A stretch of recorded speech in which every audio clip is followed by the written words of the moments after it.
रिक्षा अनेकांना आपलंसं वाटणारं आणि अगदी जवळचं वाटणारं वाहन. ग्रामीण भागातील रिक्षा म्हणजे सुखदुःखाचा भागीदार. महिला शिकली, प्रगतीही झाली, पण केवळ शिक्षण सांगण्यापुरतं न ठेवता त्याचं उपयोजन केलं गेलं आणि त्यातून विविध तरुणी वेगवेगळ्या वाटा शोधू लागल्या.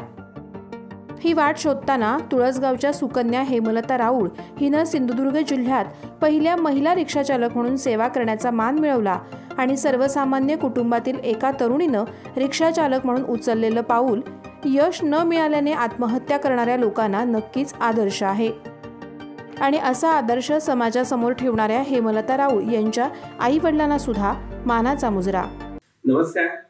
प्रहारच्या स्टुडिओमध्ये आपल्या सगळ्यांचं पुन्हा एकदा मनपूर्वक स्वागत. खरं तर लोककला धुंडाळता आपण बरेच पुढे आलेलो आहोत. सिंधुदुर्ग ही जशी कलांची भूमी आहे तशी ती साहसी लोकांची भूमी आहे. सिंधुदुर्ग जशी कर्तृत्ववान पुरुषांची भूमी आहे तसं वेगळ्या वाटा निर्माण करणाऱ्या स्त्रियांची सुद्धा भूमी आहे. आणि जागतिक महिला दिनाच्या निमित्तानं आपण अनेक चांगल्या स्त्रियांना, चांगल्या कर्तृत्व घडवणाऱ्या नृत्यांगनांना, त्याचबरोबर पोलादी व्यक्तिमत्व असलेल्या माणसांना भेटत असतो. आज आपण असंच एकाला भेटणार आहोत. अर्थात सिंधुदुर्गातील पहिली रिक्षा चालक असणारी महिला, जी तालुका वेंगुर्ला, गाव आहे तुळस आहे. अगदी रिक्षेप्रती प्रत्येकाची एक वेगळी भावना असते.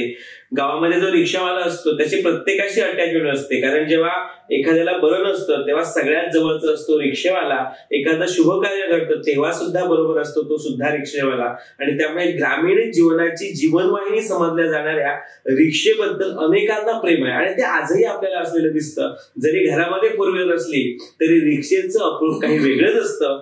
आपण रिक्षेवाले बघितले, पण आज आपण रिक्षावाले बघणार आहोत आणि तिच्याशी बातचीत करणार आहोत. अर्थात जे सरळ वाटेने चालतात, जे मळलेल्या वाटेने चालतात, ते इतिहास कधीच निर्माण करू शकत नाही. समाज त्यांनाच मोठं म्हणतो किंवा समाज त्याचाच आदर्श ठेवतो जे जगावेगळी वाट करतात. खरं तर महिला म्हटल्यानंतर आजही आपल्या ग्रामीण भागामध्ये थोडासा दूषित किंवा त्याच्याकडे बघण्याचा जो प्रकार आहे तो थोडासा का असेना अजूनही कुठेतरी ज्याला आपण आडकाठी म्हणतो तशा प्रकारचा आहे. पण एक महिला जी वेंगुर्ला तालुक्यातली आहे, एक मुलगी जिनं एक वेगळं कर्तृत्व अर्थात रिक्षा चालक म्हणून तिने एक नाव कमावलेलं आहे आणि अनेक व्यासपीठावर ज्यांचा गौरव झालेला आहे, अशा आपण हेमलता राऊळ या एका महिला रिक्षा चालकांना भेटणार आहोत. मी पुन्हा एकदा प्रहारच्या स्टुडिओमध्ये आपल्या सगळ्यांच्या वतीनं या ठिकाणी महिला रिक्षा चालक असणाऱ्या हेमलता राऊळ यांचं मनपूर्वक स्वागत करतो. हेमलता राऊळ, आपल्या स्टुडिओमध्ये मनपूर्वक स्वागत. नमस्कार. मला महिला दिनानिमित्त इथे मुलाखतीसाठी बोलवले त्यासाठी मी प्रहार न्यूज वाल्यांचे आभार मानते. धन्यवाद. आपण अगदी महिला दिनाच्या आपल्याला खूप खूप शुभेच्छा. आपण खरं तर महिला आहात आणि आपण जर बघितलं आजपर्यंत तर स्त्री कधी महिला रिक्षा चालक म्हणून आपण बघितली नाही. सिंधुदुर्गामध्ये तुम्ही असं काय नवीन आयाम निर्माण केलात की तुम्हाला त्या रिक्षा चालक असं का व्हावं असं वाटलं? रिक्षा चालक व्हावं अशी म्हणजे आधीपासून काही मी ठरवलं नव्हतं. मी 12वी झाल्याच्या नंतर पोलीस भरतीसाठी ट्राय करत होते. पोलीस खात्यात जाण्यासाठी मी अकॅडमी जॉईन केली होती. अकॅडमी मी 2 वर्ष तिथे केली. त्यानंतर कोरोनाचा काळ आला, त्यानंतर सर्वजण घरीच होते. मग घरी बसून करायचं काय, तर माझे विचार चालू होते कुठे जॉब पण द्यायचं काहीच नव्हतं. म्हणजे पूर्ण महाराष्ट्रच बंद होतं कोरोनाच्या काळात. त्यानंतर आमच्या अकॅडमीचे ठाकूर सर होते, त्यांनी म्हणजे त्यांच्याविषयी ते शिरोड्याची महिला माऊली मंडळ बचत गट आहे, त्यांचे जे सदस्य आहेत ते ठाकूर सरांना बघत होते. त्यांच्याशी त्यांचा कॉन्टॅक्ट झाला आणि त्यांना अशी एक महिला पाहिजे होती की जी 2 व्हीलर किंवा घरची गाडी किंवा रिक्षा वगैरे चालू शकते. मग त्या सरांनी त्यांच्याशी मला कॉन्टॅक्ट करून दिला त्या मॅडमांशी आणि त्या मॅडमांनी नंतर मला बोलवलं भेटायला आणि त्यांनी मग सांगितलं की अशी आम्हाला एका सक्षम स्त्रीला रिक्षा द्यायची आहे जी समाजात उतरून न लाजता न घाबरता पुढे येऊ शकते. मग त्यांनी सांगितलं की आम्ही तुला लायसन, परमिट, बॅच सगळं काढून देणार, फक्त तू रिक्षा चालवायची ही घेतली पाहिजे, आपण म्हणजे पुढे येऊन डेअरिंग केलं पाहिजे. तर मी मग सांगितलं की ठीक आहे. म्हणजे घरच्यांना पण वडिलांना आणि विचारायला पाहिजे. मग त्यांना मी सांगितलं की घरी जाऊन वडिलांना वगैरे विचारताना मग सांगते. धन्यवाद.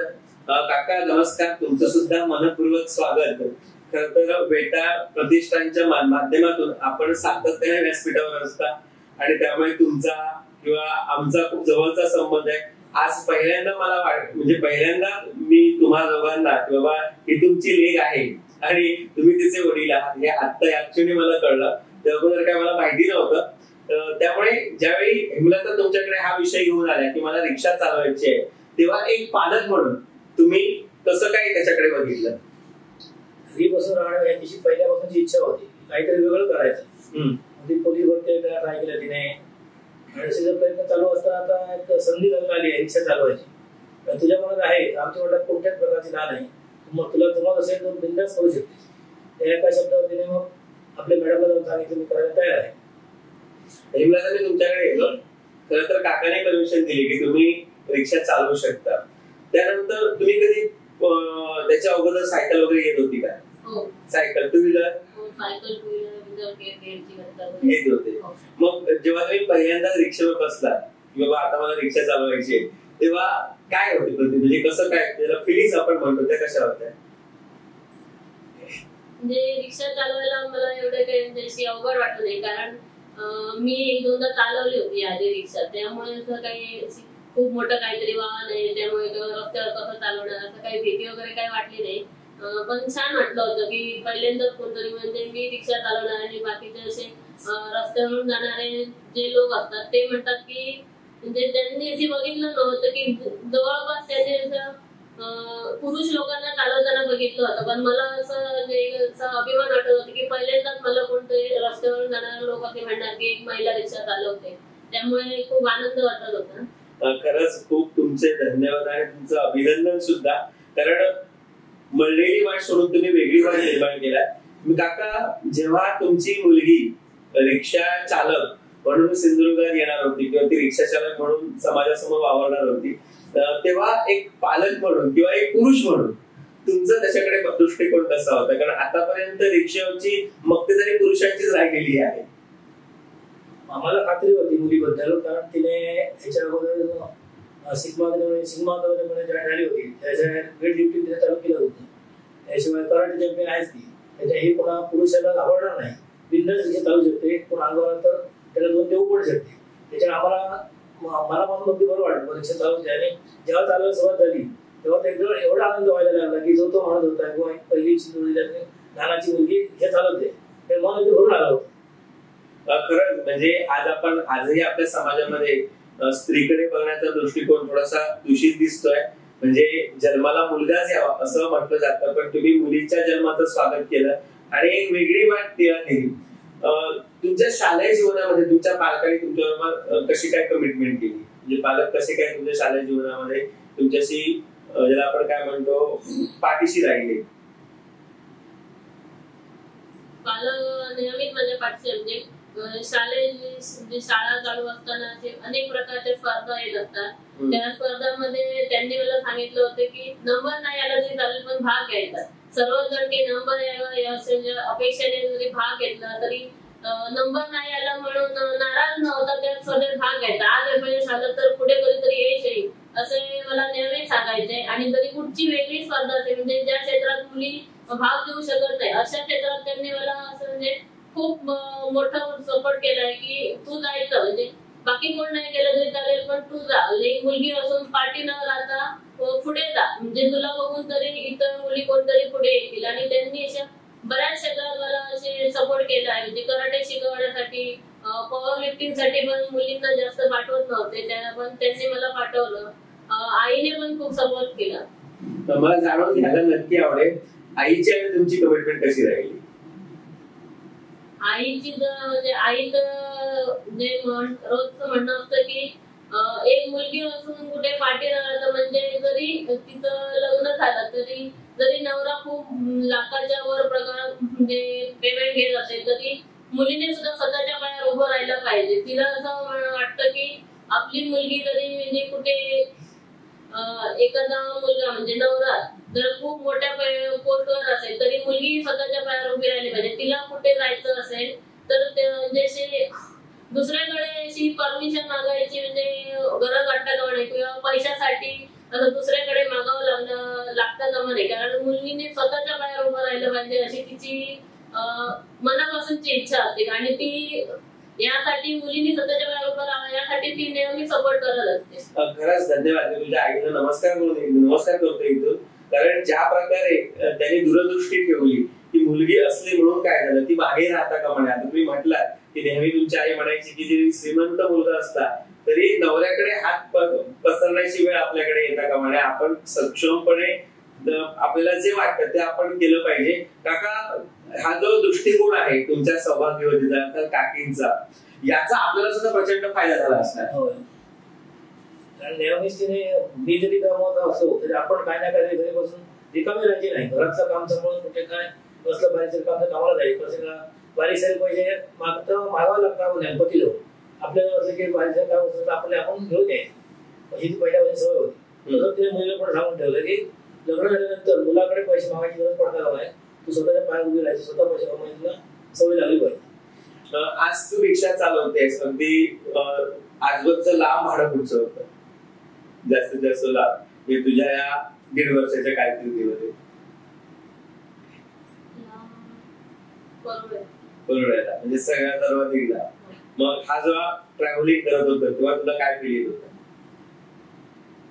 खूप आनंद वाटत होता, कारण रस्त्याने जाताना असे जे स्टॉल वगैरे दुकानदार असतात ते बघायचे आणि म्हणायचे अरे वा छान मुलगी रिक्षा चालवते, अजून कुठे पाहिली नव्हतं असं ते म्हणायचे. त्यामुळे खूप भारी वाटायचं, आनंद व्हायचा, अभिमान पण वाटायचा की मला पप्पाने आणि संधी दिली, त्यामुळे सर्वजण कौतुक करतात. खूप छान. म्हणजे हा तुझा लांब प्रवास होता. म्हणजे आज जर आपण बघितलं तर पेट्रोलचे दर वाढत आहे आणि रिक्षा तसा व्यवसाय पूर्वी एवढा तेजीत चालत नाही. मग हे जे काही गणित असतं नफ्या तोट्याचं ते कसं आहे? काका, तुम्हाला हा प्रश्न विचारला जास्त सोयीस्कर वाटेल. बरेचसे पेट्रोलच्या आणि आताच्या भाड्याच्या ह्याच्यात परवडत नाही, पण त्यातल्या त्यात महिला असल्यामुळे लोक समजून देतात पैसे आणि त्याची ती कुठलंही भाडं आलेलं आमचं तरी ना म्हणत नाही. आता माणगाव पण हळदीच्या लेवल पण लावलेली आहे, परवडायला गेलेली आहे. आणि आता सीएनजी रिक्षा आल्यामुळे सीएनजी वाले कमी रेटने भाडे मारतात आणि पेट्रोल ह्याची रिक्षा आणि पेट्रोलची आहे. पेट्रोलच्या बजेट बसत नाही, पण काहीतरी करते, प्रयत्न चालू आहे. नक्की. तर मला खूप खूप शुभेच्छा या सगळ्या प्रयत्नांसाठी. एका मुलीला तुम्ही आज महिला रिक्षा चालक म्हणून तिच्याकडे बघताय किंवा तिला तुम्ही सपोर्ट केला, म्हणजे नाही म्हटलं तरी थोडी अजूनही आज पुरुषांची मक्तेदारी दिसली, पण तुम्हाला भीती नाही वाटली की बाबा ह्या व्यवसायामध्ये माझ्या मी मुलगा उतरवतोय, स्पर्धा आहे, मग अशी काही भीती नाही वाटली? भीती नाही वाटली, कारण पहिल्यापासून ती सक्षम होती. कारण कराटेला जायची होती, एकदम कराटे परत मला रेड पर्यंत गेली ना, रेड ब्राऊन बेल्ट पर्यंत तिने बऱ्यापैकी बदल मारलेले आहे. वेट लिफ्टिंग मध्ये नंबर काढलेले आहेत, रनिंग मध्ये पण झालेली. त्याच्यानंतर तशी ती घाबरत नाही, पहिल्यापासून पुरुषांनी घाबरत, त्यामुळे आम्हाला कोणतीच भीती वाटली नाही. आणि रिक्षा चालवायला सुरुवात झाल्यापासून एकदम मन भरून आलं, कारण पहिला सिंधुदुर्ग जिल्ह्यातील जिल्हाधिकारी आणि ITO यांचे सत्कार केला तेव्हा एकदम मन भरून आलं. आणि सर्व पाहुणे सर्वांनी मोबाईलवरती अगदी कौतुक केलं, कारण तू मुलीला पुढे करून अगदी चांगलं केलं, अभिनंदन. सर्व पाहुणे असले, गावातले लोक असले, त्या मन अगदी भरून आलं. आपल्या मुलीला नाव काढलं आणि आनंद झाला. नक्की. म्हणजे या गोष्टी खूप महत्वाच्या असतात. तुम्ही जर रिक्षा चालवणार असता तर कदाचित तिथे तुम्हाला याची संधी मिळाली नसती, त्यामुळे तुम्ही काहीतरी वेगळं केलं, युनिक केलं. मला आठवतंय की प्रहारच्या मंचावर सुद्धा तुमचा सत्कार झालेला आहे. मला वाटतं त्यावेळी पोलीस अधीक्षक सन्माननीय अग्रवाल साहेब त्या ठिकाणी होते, सौरभजी अग्रवाल. तो आनंद कसा होता? मी पहिल्यांदा म्हणजे रिक्षा चालवायला सुरुवात केली त्यापासून वेगवेगळ्या कार्यक्रमात किंवा वेगवेगळ्या ठिकाणी कुठे समारंभ वगैरे असेल तर तिथे सत्कार होतच होता. पण पहिल्यांदा जेव्हा प्रहारवाल्यांनी बोलवलं आणि तिथे मी जेव्हा स्टेजवर पाहुणे बसले होते तेव्हा अग्रवाल सर होते, त्यांना बघून खूप म्हणजे असं खूप अभिमान वाटला होता की कारण मला पण माझं पण स्वप्न होतं की मला या क्षेत्रात जायचं आहे. त्यांच्या हस्ते म्हणजे ज्या क्षेत्रात सर काम करतायत त्या क्षेत्रात मला पण जायचं स्वप्न आहे माझं. आणि त्यांच्या हस्ते म्हणजे त्या सरांच्या हस्ते माझा सत्कार होतोय, म्हणजे कौतुक केलं जातं, त्यामुळे मला खूप म्हणजे असं खूप भरून आलं होतं. खरंच असे क्षण खूप कमी लोकांच्या आयुष्यामध्ये येतात आणि हे तुम्ही सगळं तुमच्या स्वकर्तृत्वावर अर्थात आई वडिलांच्या पाठिंब्यावर या सगळ्या गोष्टी ठेवलेल्या आहेत. काका, तुमच्या घरामध्ये सध्या अजून कोण कोण आहे? मुलगा आहे रोहन रवींद्र राऊळ, मी मुलगी आणि बायको, चौघजण. हा मुलगा केवढा आहे, लहान की मोठा? मुलगा इंजिनियर आहे, इंजिनियर झालाय. हा, हिच्यापेक्षा मुलगा पण मोठा आहे. मग दादांकडून रिप्लाय कसा होता तुमच्या? त्याला पण अभिमान वाटतो. तो कुठे म्हणजे गेला वगैरे तर त्यांना सांगतो की माझी बहीण रिक्षा चालवते, ती पोलीससाठी ट्राय करते. म्हणजे त्याला पण असं म्हणजे अभिमान वाटत होतो. तो कुठे जरी गेला तरी तो सांगत असतो की माझी बहीण रिक्षा चालवते, तुम्हाला कुठे म्हणजे. तर त्यांचा माझा कॉन्टॅक्ट नंबर पण त्यांना देऊन येतो की तुम्हाला कुठे जायचं असेल किंवा भाडं असेल तर त्याला सांगा म्हणून. त्या म्हणजे असं रिक्षासाठी म्हणजे बिझनेस करण्यासाठी मला म्हणजे प्रोत्साहन करत होतो. कारण तू कुठे जातो तिथे माझा कॉन्टॅक्ट नंबर वगैरे देऊन येतो, त्यानंतर मला भाडं वगैरे येतं. म्हणजे त्याला पण वाटतं की हे पुढे असं म्हणजे याचा पण म्हणजे व्यवसाय चालला पाहिजे, त्यासाठी तो पण प्रयत्न करत होतो. म्हणजे थोडक्यात आई, वडील आणि भाऊ सुद्धा तुझ्या बरोबर खंबीरपणे उभे आहेत. आणि आज जे काही तू यश मिळवलं रिक्षा क्षेत्रात, म्हणजे खूप पैसे मिळवणं म्हणजे यश नसतं, तर यश म्हणजे काय, तर ती तुमची कमिटमेंट असते की रिक्षा चालक म्हणून तुमच्या बरोबर असणारे जी माणसं काही कनेक्ट होतात ती सतत आपल्या बरोबर कनेक्ट असणं हे खूप यश असतं. आज महिला रिक्षा चालक म्हणून जेव्हा तुम्ही रस्त्यावर जाता किंवा लोक तुमच्याकडे बघतात तेव्हा तुम्हाला वाटतं, ते फिलिंग वाटतं. पण असं काही कधी कधी घडतं का की बाबा आपण त्यांची रिक्षा घेऊन जातो आणि रिक्षामध्ये बिघाड होतो आणि मग तू काय पसंत असतो, असं कधी झालंय का? कारण गाडी म्हटलं की टेक्निकली प्रॉब्लेम येऊ शकतात. असं काही झालं नाहीये. म्हणजे कुठं असं अजून 1.5 वर्ष मी आता रिक्षा चालवते, पण 1.5 वर्षात मला अजून असं एकदा पण असं काही म्हणजे अडचण आली नाही की कुठे लांब प्रवासाला गेली आणि गाडी बिघड झाली किंवा पेट्रोल संपलं, असं काही झालं नाहीये. खरं तुमच्या व्यवसायावर असणारी निष्ठा, श्रद्धा याचं हे फलित आहे. आणि नक्की सांगेन काकांची आणि काकींची जी तुमच्या मागे आशीर्वाद आहे ते ह्या सगळ्यामध्ये आहे. काका, जेव्हा आपण समाजामध्ये जातो आजही मुलीकडे बघण्याचा दृष्टिकोन आपल्याला दूषित दिसतोय किंवा कुठेतरी कलुषित दिसतोय. मग अशा वेळी तुम्ही लोकांसमोर जेव्हा आदर्श निर्माण ठेवला तुमच्या मुलीचा, तेव्हा तुमच्या मित्रांकडून, तुमच्या एकंदरीत गावातल्या लोकांकडून काय प्रतिक्रिया तुम्हाला ऐकायला मिळाल्या? अजूनपर्यंत कोणी असे नकारात्मक बोललेले नाहीत. सर्वजण अगदी चांगलंच बोलतात की तू मुली याला रिक्षा चालक म्हणून केली, पुढे काढलीस. पहिलं मी माऊली महिला मंडळ शिवड्यांचं आभार मानेन, कारण त्यांनी माझ्या मुलीची निवड केली आणि तिला पुढे काढल्यामुळे आता अजून पुढे आले पाहिजे अशी आमची पण इच्छा आहे. कारण त्यांची त्या महिला मंडळाचं असं आहे की एकाच मुलीला नाही, एक मुलगी तयार झाली पुढे दुसरी मुलगी, त्याच्या पुढे दुसरी मुलगी असते ना, प्रत्येक वर्षी एक मुलगी तयार करायची आहे. आणि जे गावातून लोक आहेत ते सर्वजण चांगलंच बोलतात, कोण वाईट अजून तर बोलले नाही की मुलीला बोलतो पाहिजे म्हणून. ते मला समाधान वाटतं. हेमंत, आज जर आपण बघितलं तर आज प्रत्येक क्षेत्रात स्पर्धा आहे. असं एकही क्षेत्र नाही जिथे स्पर्धा नाही. तुम्ही मगाशी बोललात, तुमचे वडील आता काकाही बोलले की आम्ही पोलिसांसाठी प्रयत्न करतो, पण पोलिसांमध्ये सुद्धा प्रचंड स्पर्धा आहे, प्रत्येक सीटसाठी चढावड चाललेली आहे. मग याही बिझनेसमध्ये किंवा ज्या क्षेत्रात तू काम करते त्याही क्षेत्रात स्पर्धा आहे. मग या स्पर्धेमध्ये तू कशी काय पुढे जातेस किंवा काय काय त्या ठिकाणी स्पर्धा आहे ते जरा रसिकांना सांग. म्हणजे काय काय स्पर्धा आहे, म्हणजे काय करावं लागतं? कारण एकच रिक्षा नसते, अनेक रिक्षा असतात, प्रत्येकाला आपला बिझनेस सांभाळायचा असतो, प्रत्येक जण त्या स्पर्धेमध्ये असतो. मग अशा वेळी तू काय करतेस त्या स्पर्धेत टिकण्यासाठी? स्पेशली काय करावं लागतं का की ग्राहक आपोआपच येतात तुझ्याकडे? जे ग्राहक माझ्या रिक्षेत बसतात त्यांना मी माझा कॉन्टॅक्ट नंबर देऊन ठेवते आणि सांगते की परत कुठे भाडं असेल तर सांगा किंवा अजून कुठे तुमच्या नातेवाईकांना वगैरे द्या. आणि जे ग्राहक माझ्या रिक्षेत बसतात ते पण सांगतात की तुला पहिल्यांदाच बघितलंय, तू रिक्षा चालवते, आम्हाला खूप भारी वाटते, पुढच्या टाइमला पण तुला नक्की संधी देऊ, तुलाच थांबू आम्ही, असे पण काही काही लोक असतात ते सांगतात. जे बरेचसे जे मुंबईवरून येतात त्यांनी तर खूप कौतुक केलं. ते म्हणतात की आम्ही मुंबईमध्ये पाहिलंय की खूप मुली रिक्षा चालवतात, पण गावात तू असून एक तू चालवतेस, त्यामुळे तुझा आम्हाला खूप अभिमान वाटतो. आणि ते सांगत असतात की आम्ही तुला नक्की वाटत देऊ असं सांगत. हे खूप चांगलं आहे. म्हणजे चाकरमानी जे मुंबईत आहे ते सुद्धा तुमच्या या चालकाचं किंवा तुमच्या या म्हणजे काही रिक्षा चालवतात त्याचं कौतुक करत असतात. म्हणजे या सगळ्या गोष्टी आपण बघितल्या तरी आज अनेक क्षेत्र अशी आहेत ज्या क्षेत्राने म्हणजे स्त्रियाने पुरुषांपेक्षा बाजू मारलेली आहे. आणि आता तुम्ही खूप चांगलं लोकांसमोर एक उदाहरण ठेवलं. म्हणजे जागतिक महिला दिनाच्या निमित्तानं आम्ही एक अशी महिला लोकांसमोर आणली आहे की जिचा आदर्श प्रत्येकाने घ्यावा की बाबा वेगळ्या क्षेत्रामध्ये आपण काहीतरी करू शकतो. आज तू वेगळ्या क्षेत्रामध्ये वावरतेस, मग तुझा अभ्यास ज्याला तू पोलीस भरतीसाठी प्रयत्न करतेस असं म्हणते, मग ते कसं कधी करतेस की थांबवलं जाईल? नाही, चालू आहे अभ्यास, पण चालू आहे.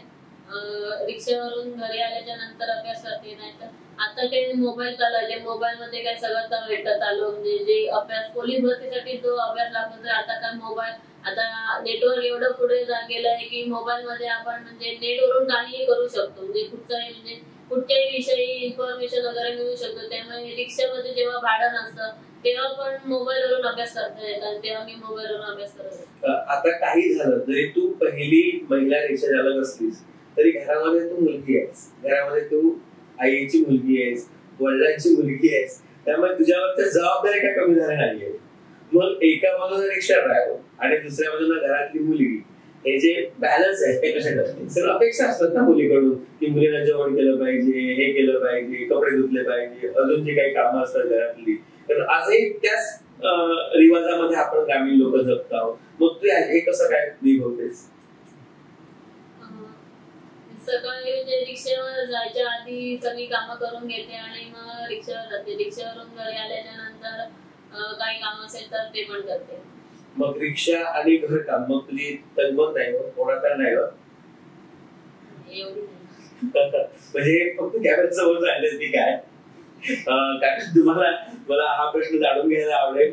एका मुलीला तुम्ही पूर्णपणे फ्रीडम दिलेला आहात, तू बाबा रिक्षा चालव, काही हरकत नाही, पण शेवटी एक वडील म्हणून इच्छा असते ना, बाबा माझ्या मुलीनं हातभार दिला पाहिजे.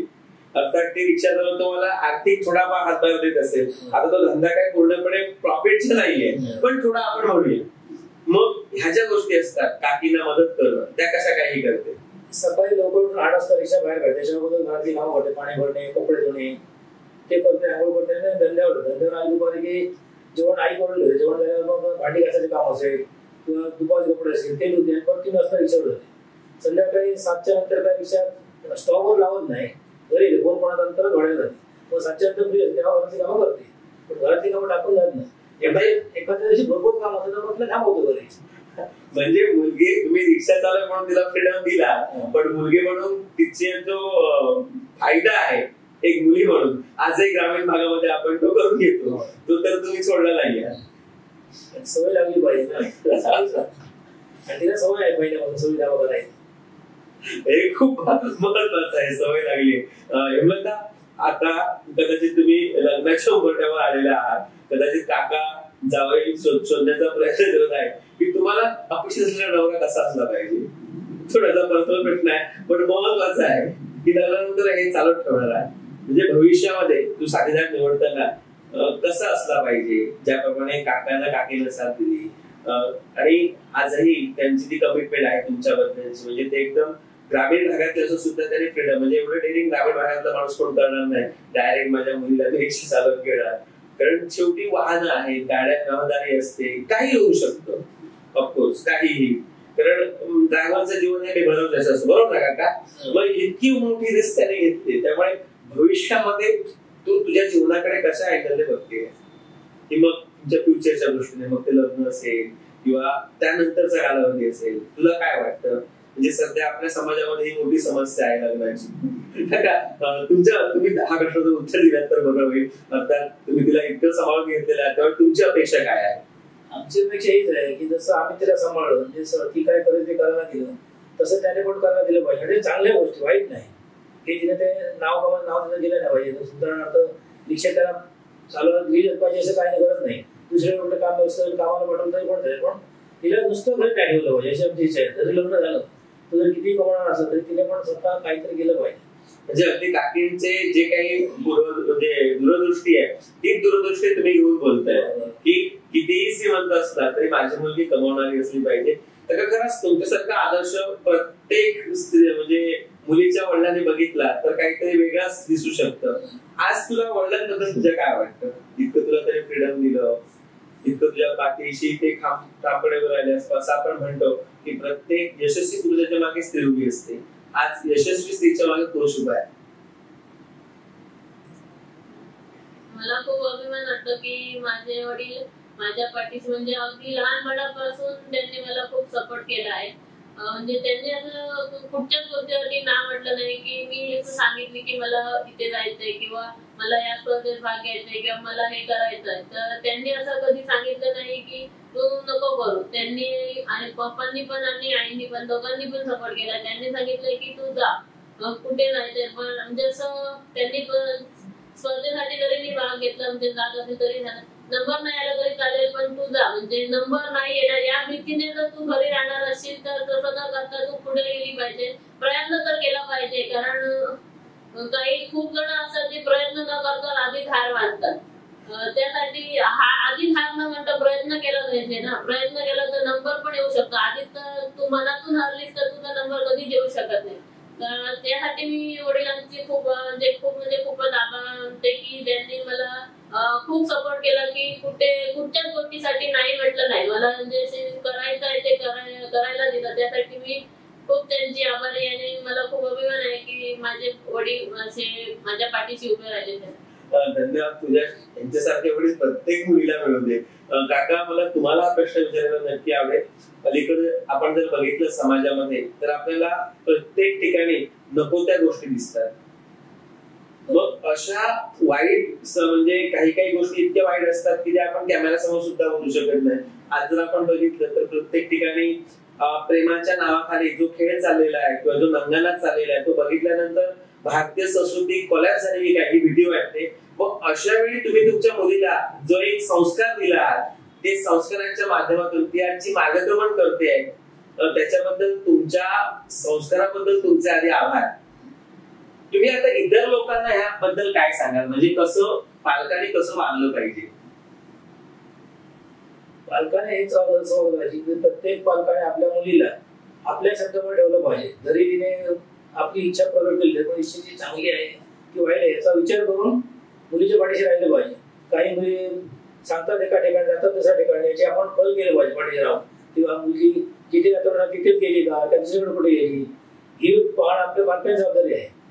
आता काही मुली सांगते मी स्पर्धेला दुसऱ्या ठिकाणी गेलेली असते आणि आपण जर नाही चौकशी केली तर मग ते वाकड्याकडे जाऊ शकते. आमची मुलगी बाहेर गेला आम्ही कुठल्या ना कुठल्या मार्गाने तिच्या पाठीमागे आमचं लक्षच असतो बरोबर तिथे गेली का नाही.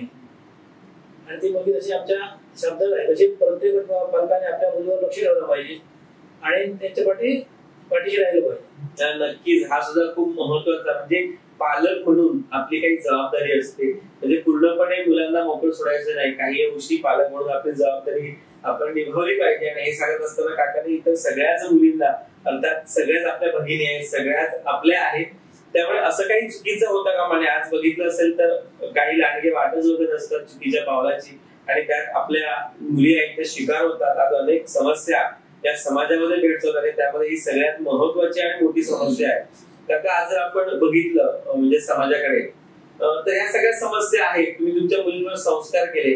मला जाणून घ्यायला आवडेल की ज्यावेळी हेमलता लहान होत्या तेव्हा त्यांना नेमकं कसं, म्हणजे या गाड्यामध्ये वगैरे रस होता का? हो, पहिल्यापासून गाडी चालवायची. आता सगळी गाडी चालवली.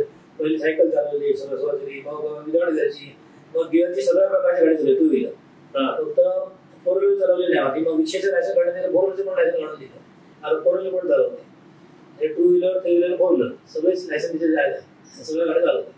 लहान असल्यापासून टू व्हीलर चालवायचे, म्हणजे कोणाची गाडी बसून मला चालवायचे, मला चालवायचे. मग आपण स्टार्ट म्हणून चालू करून शिकली. कोणी धरून शिकवलं नाही. हे मला इच्छा पूर्ण केली. तुम्ही फोर व्हीलर चालवता, आता काकांकडून कळलं. फोर व्हीलर मध्ये आणि थ्री व्हीलर मध्ये म्हणजे रिक्षामध्ये काय फरक असतो? सोपं कोणतं? खरं तर रिक्षा ही कठीण आहे कारण ते तीन चाकांवर चालते. सोपं कुठं? रिक्षा चालवणं सोपं की फोर व्हीलर चालवणं सोपं की तुम्हाला सगळंच सोपं? मला तरी रिक्षा चालवायला सोपं वाटते. का पण? फोर व्हीलर मध्ये पायामध्ये ते हे असे हाताने असे हे करावे लागतात, त्यामुळे मला जरा ते अवजड होतं. म्हणजे मध्ये मध्ये गाडी चालवताना वाचायला. पण रिक्षा आता बऱ्यापैकी सराव झालाय त्यामुळे मला आता रिक्षा अशी एकदम सोपी वाटायला लागली. म्हणजे टू व्हीलर चालवल्यासारखी वाटते. साधारण किती स्पीडने रिक्षा चालवता? 60-70च्या स्पीडने. एकटे असला की प्रॉक्सच होईल. एकटे म्हणजे सर वन वे असेल तर.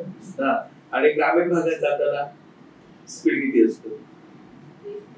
20-30च्या स्पीडने. जेव्हा वृद्ध असतात रिक्षामध्ये तेव्हा काय काळजी घ्यावी लागते? स्पीड ब्रेकर असेल तर गाडी म्हणजे जोरात आपटली नाही पाहिजे, किंवा खड्डे असतील तर काही जे वृद्ध असतात ते प्रेशरवाले वगैरे असतात, किंवा त्यांना असा एखादा धक्का लागला तर त्यांना त्रास होऊ शकतो. त्यामुळे खूप काळजी घ्यावी लागते. खड्डे असणार किंवा स्पीड ब्रेकर, काही जे आजोबा वगैरे असतात ते सांगतात बाय आधीच म्हणजे बघा स्पीड ब्रेकर आहे.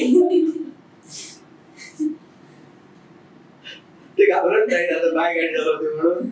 नाही, ते पण त्यांना अशी भीती नाही. म्हणजे खूप आपलेपणाचा एक सल्ला दिला जातो म्हणजे आजोबांकडून की बाबा स्पीड ब्रेकर आहे. आणि प्रत्येक रिक्षावाल्याचे अनुभव वेगवेगळे असतात आणि ते अनुभव येतच राहतात. असं म्हटलं जातं की अनुभव हा जगामध्ये सर्वश्रेष्ठ गुरु आहे आणि प्रत्येक जण हे मार्गक्रमण करत असताना या सगळ्या गोष्टी येत असतात. काकाचा तर रिक्षेचा कॉन्टॅक्ट आहे तुमच्या बरोबर ज्या महिला मंडळाचा, तो किती वर्षाचा आहे? 1 वर्ष 6 महिने झाले. आता त्यांची 1.5 वर्षाने करार केला होता. 1 वर्ष 6 महिन्यात परत आपली रिक्षा द्यायची.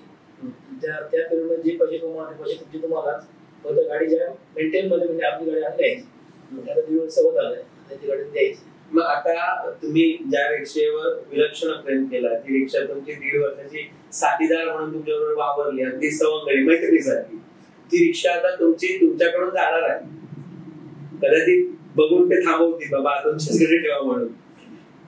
बोला नाही मला काय वाटतं? म्हणजे हा खूप महत्वाचा प्रश्न आहे. कारण ज्या गाडीवर आपण विलक्षण प्रेम करतो, ज्या गाडी आपण आपली म्हणून जगतो, कारण गाडीला आजही आपल्या कोकणी भागामध्ये किंवा आपल्या ग्रामीण भागामध्ये लक्ष्मी म्हटली जाते, बरोबर आहे का?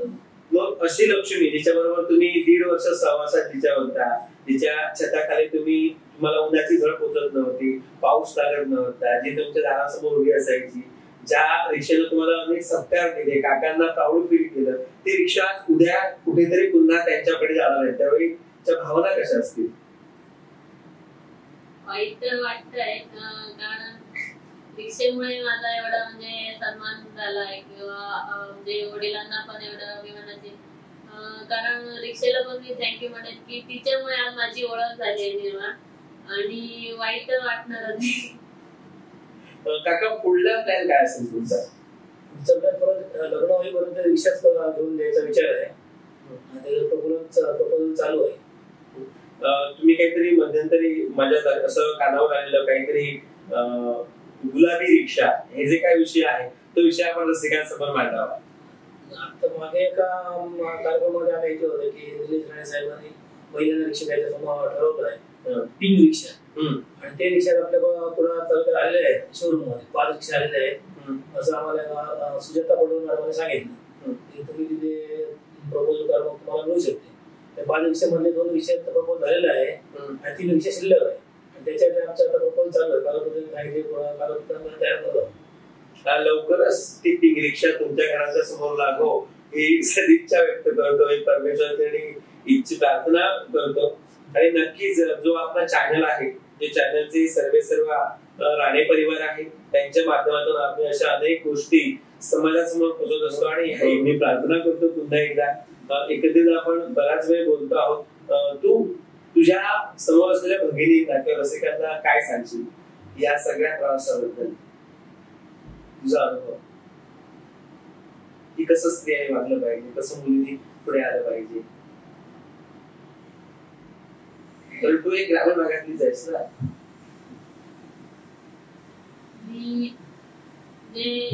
इतर स्त्रियांना किंवा भगिनींना सांगेन की कुठचंही क्षेत्र हे कमी नसतं.